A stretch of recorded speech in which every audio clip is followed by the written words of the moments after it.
અમદાવાદ ગુજરાત કોલેજમાં solar panel ધૂળ ખાતી સ્થિતિમાં દેખાય છે। રીડેવલપમેન્ટનું કામ ચાલતા ધાબા ઉપરથી સોલર પેનલ નીચે ઉતારવામાં આવી।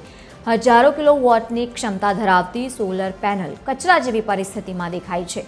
સોલર પેનલને ખુલ્લા મેદાનમાં કાટમાળ વચ્ચે ફેંકી દેવામાં આવી છે। શું નવી ઇમારત બન્યા બાદ નવી સોલર પેનલ લગાડવાની યોજના છે કે કેમ? જૂની પેનલને કાટમાળ વચ્ચે બેજવાબદારીપૂર્વક કોણે મૂકી અને લાખો રૂપિયાની આ પેનલ કચરામાં ફેંકી દીધી હોય તેવી સ્થિતિ કેમ સર્જાઈ? અનેક સવાલો ઊભા થઈ રહ્યા છે। સરકારી ગ્રાન્ટમાંથી મેળવેલ સોલર પેનલનો વેડફાટ કેટલો યોગ્ય?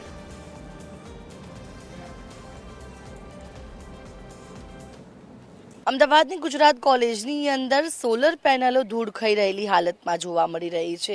ઐતિહાસિક આ કોલેજ છે અને કોલેજનું નવીનીકરણનું કામ ચાલી રહ્યું છે, પરંતુ તેની વચ્ચે આ જે બેદરકારી છે તે કોલેજ પ્રશાસનની સામે આવી રહી છે, કારણ કે લાખો રૂપિયાના ખર્ચે આ ઇન્સ્ટોલ કરવામાં આવેલ તમામ સોલર પેનલો છે કે જે હાલ ધૂળ ખાઈ રહેલી હાલતમાં કેમ્પસની અંદર ખુલ્લી પડી રહેલી જોવા મળી રહી છે।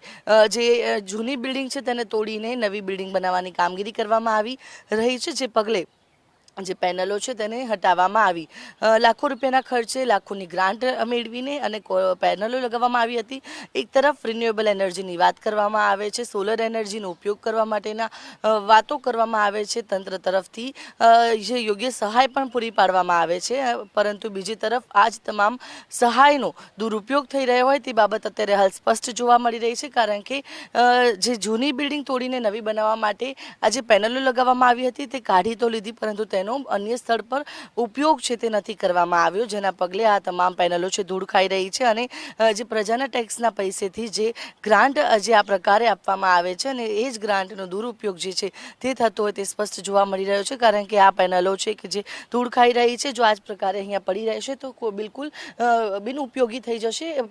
સાથે જ કેટલીક પેનલો છે કે જે તૂટી પણ ગઈ છે, ત્યારે તેની પાછળ જવાબદાર કોણ? અને નવી બિલ્ડિંગ બનાવવા માટેની કામગીરી દરમિયાન પેનલો કાઢવામાં આવી તો પછી તેને કેમ યોગ્ય જગ્યાએ ન મૂકવામાં આવી તેવા અનેક સવાલો ઉઠી રહ્યા છે। કેમેરા પર્સન તુષાર પરમાર સાથે આયુષી યાજ્ઞિક, TV 13 અમદાવાદ।